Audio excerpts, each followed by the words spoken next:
यह घटना आज से 12 साल पहले की है। उन दिनों मैं बिहार के एक छोटे से गांव हसनपुर के अस्पताल में कार्यरत था। एक रात अस्पताल में ज्यादा मरीजों की वजह से रात की 12 बज गई थी। उस रात तेज बारिश हो रही थी। मैं भीगते भागते अपने घर पहुंचा। कपड़े गीले हो जाने की वजह से मैं अपने कपड़े बदल ही रहा था कि अचानक दरवाजा खटखटाने की आवाज आई। मैंने सोचा, इतनी रात को कौन आया होगा। मैंने दरवाजा खोला और देखा कि एक लड़की जो बरसात में भीगी हुई थी रोते हुए कहने लगी कि मेरी माँ की तबीयत बहुत खराब है, आप जल्दी चलिए नहीं तो वो मर जाएगी। मैंने उससे कहा कि रात को मैं मरीज नहीं देखता हूँ, सुबह अस्पताल ले आना। मगर वो लड़की जाने को तैयार नहीं थी और रोने गिड़गिड़ाने लगी। उसकी आवाज सुनकर मेरी पत्नी को उस लड़की पर दया आ गई और मुझे उसके साथ जाने को कहा।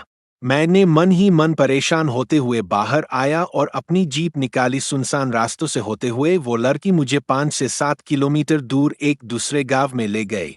मैंने सोचा कि ये लड़की इतनी रात को मेरे यहाँ कैसे पहुंची, लेकिन मैंने इन बातों की तरफ ध्यान न देते हुए एक मकान में पहुंचे और वहां उसकी माँ बीमार पलंग पर लेटी थी। मैंने उसकी नब्ज देखी और इंजेक्शन दे दिया और कुछ दवाएं लिख दी। उस लड़की ने मुझको बाहर मेरी जीप तक मुझको छोड़ दिया। फिर मैं घर पर आ गया। अगली सुबह वह जब अस्पताल के लिए जाने लगा तो सोचा कि रात वाले मरीज से मिलता जाओ, थोड़ा सा चक्कर ही पड़ेगा रास्ते में जाने को। ये सोचकर मैं वहां गांव में पहुंचा।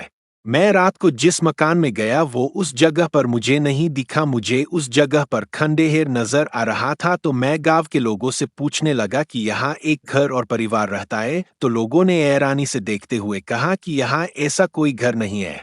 ये सुनकर मेरे रोंगटे खड़े हो गए। मैं सोचने लगा कि रात को जो मेरे साथ हुआ वो क्या था। वहां के लोगों ने बताया ये प्रेत लीलाएं हर साल किसी एक इंसान के साथ होती है। ये तो गनीमत है कि आप जिंदा बच गए, वरना वो आत्मा आपको जिंदा नहीं छोड़ती। मैं हालांकि भूत प्रेत में ज्यादा विश्वास नहीं करता था। मैं जब गांव वालों के साथ उस खंडहर में पहुंचा तो उस खंडहर के बाहर मेरी जीप के पहिए के निशान थे और वो इंजेक्शन और दवा भी वहीं पर ही थे।